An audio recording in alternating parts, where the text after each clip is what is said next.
वित्त मंत्री निर्मला सीतारमण ने आज संसद में बजट पेश किया। बजट में इस बार देश की आर्थिक वृद्धि दर 9.2% रहने का अनुमान है।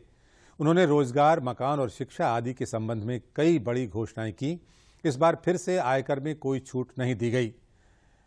वित्त मंत्री ने इस बजट में युवाओं के लिए 60 लाख नौकरियों के अवसर तैयार करने का वादा किया। वित्त मंत्री ने कहा कि इस बजट से अगले 25 सालों की बुनियाद रखी जाएगी।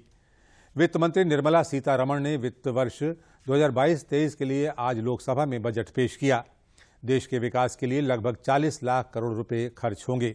वित्त मंत्री ने कहा कि ये बजट नए भारत की नींव रखता है। उन्होंने कहा कि इस बार टैक्स स्लैब में कोई परिवर्तन नहीं होगा। जो पहले टैक्स रेट था, आम आदमी के लिए वही टैक्स रेट रहेगा। कोई नया टैक्स देश पर नहीं लगाया गया है। प्रभावी पूंजीगत व्यय 10.68 लाख करोड़ रुपए या सकल घरेलू उत्पाद का 4.1% होगा। संसाधन जुटाने के लिए सॉवरेन ग्रीन बॉन्ड जारी किए जाएंगे। इंफ्रास्ट्रक्चर में निजी पूंजी बढ़ाने के लिए उपाय किए जाएंगे। 2022-23 में राज्यों को 1 लाख करोड़ रुपए की वित्तीय सहायता दी जाएगी। राज्यों को जीएसडीपी के 4% तक के राजकोषीय घाटे की अनुमति होगी।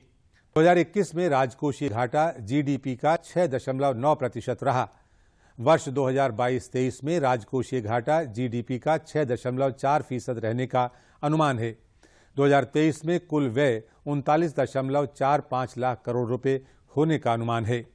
वर्ष 2022-23 के लिए 7.5 लाख करोड़ रुपए के पूंजीगत व्यय का प्रावधान है। छोटे किसानों, छोटे और मध्यम उद्यमों के लिए नए प्रोडक्ट और कुशल लॉजिस्टिक सर्विस रेलवे तैयार करेगा। 5 साल में एमएसएमई सेक्टर के लिए 6,000 करोड़ रुपए का कार्यक्रम है। डिजिटल इंफ्रा को बढ़ावा देने के लिए देश स्टैक ई पोर्टल लॉन्च होगा। गंगा नदी के किनारे 5 किलोमीटर चौड़े गलियारे में प्राकृतिक खेती को बढ़ावा दिया जाएगा।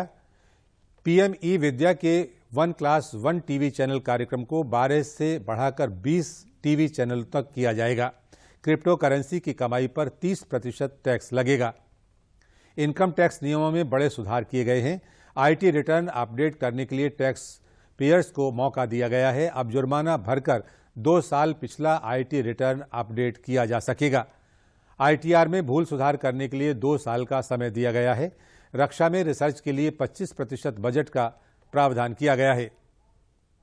Mr. Speaker, sir, with these words, I commend the budget to this august House. Thank you.